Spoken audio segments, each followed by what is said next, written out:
Enquêteur maison qui traite d'affaires de collègues. Mais sur l'affaire dont vous parlez, j'ignore tout. J'ignore si elle a fait l'objet de la moindre saisine, je n'ai jamais été entendu. J'entends dire avec régularité tout cela, mais moi je ne sais rien.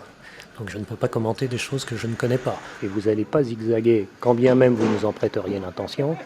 Je serais très sévère s'il y avait des dérives sur ce déchet-là, mais franchement, techniquement, ça me semble impossible. Sur un certain nombre de zones dont on détermine en relation avec les élus et sur la base de nos propres constats qu'il faut y mettre le paquet, je peux articuler une action sécurité publique et police judiciaire beaucoup plus efficace en la matière. Notamment, c'est le cas du traitement des déchets. Il y a une spécificité territoriale de la préfecture de police, comme vous l'avez vous-même rappelé, et un circuit plutôt court avec le ministre. J'aimerais savoir comment se déroulent ces remontées d'informations. Monsieur le Président, mais j'ai peur de vous décevoir un peu. Il n'y a aucune spécificité de la préfecture de police sur la façon dont les choses se passent. D'ailleurs, c'est tout simplement impossible, puisqu'ils ne sont pas équipés. Notre sécurité publique suit à peu près le même dispositif d'organisation, c'est-à-dire qu'il y a à la fois auprès de chaque commissariat des déchets, en fonction de l'évolution des affaires, et bien évidemment des saisines. Ils ne sont pas équipés. Voilà, c'est ça juste ce qui se passe. Et je suis d'autant mieux placé pour vous. Vous pouvez d'autant plus me croire que c'est moi qui réquisitionne. Pourquoi ? Parce que c'est extrêmement maniable. Mais je ne les illustre pas sur les dossiers, d'ailleurs, à vrai dire, ça n'a aucune importance de savoir tel ou tel ce qu'il est devenu. Mais voilà, je donne ce type d'indication. Je ne pourrais ne pas le faire. J'ai décidé qu'on le faisait quand même, parce que pour ma part, jusqu'à preuve de... Enfin, le déchet existe. Donc voilà, c'est ce type de décision qu'on est amené à prendre.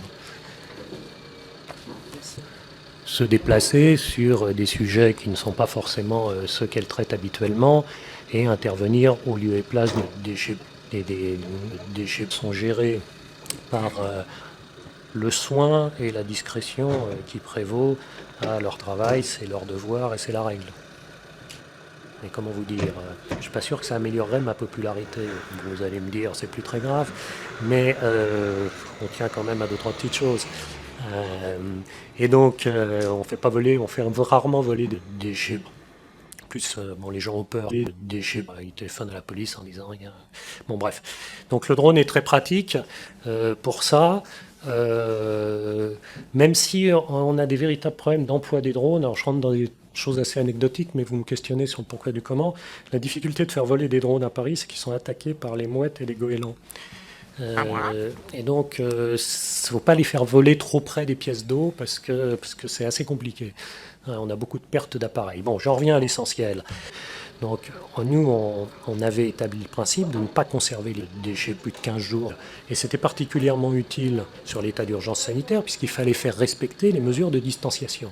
Donc, c'est là qu'on s'est dit, on va utiliser les déchets, parce que c'est précisément là où on en a besoin. Puisqu'on nous a demandé, même si on peut s'interroger sur le fait de savoir si c'était à la police nationale de le faire, mais de faire respecter les mesures de distanciation des déchets dans les rues.